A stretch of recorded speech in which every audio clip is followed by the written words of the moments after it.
সময়ৰ মূল্যবোধ দ্বিতীয় অংশ। সময়ৰ মূল্য নিৰূপণ। Strike while iron is red. সেই আঘাতটোৱেই হৈছে সময়ৰ মূল্য।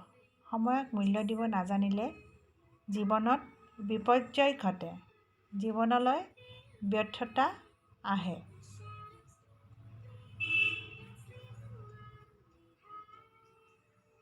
উপযুক্ত সময়ত যদি তাৰ উপযোগী কাম কৰা নহয়, জীৱনত কৃতকাৰ্যতা পাবলৈ কঠিন হ'ব। সময়ৰ ব্যৱহাৰ। ছাত্ৰ জীৱনত সময়ৰ মূল্য আটাইতকৈ বেছি। জীৱন সৰ্বাংগ সুন্দৰ কৰি গঢ়ি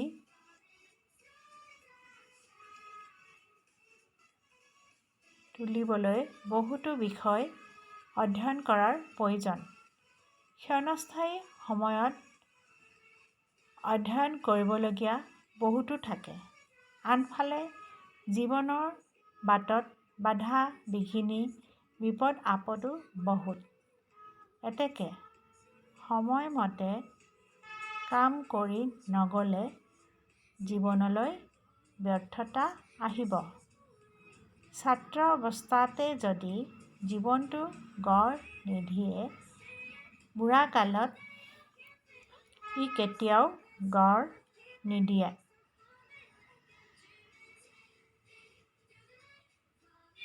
মন্তব্য: সীমাবদ্ধ জীৱনত যিকণ সময় পোৱা যায়, তাক সৎ ব্যৱহাৰৰ যোগেদি আমি জীৱন সাৰ্থক আৰু সুখময় কৰি তুলিবলৈ চেষ্টা কৰা উচিত। ধন্যবাদ।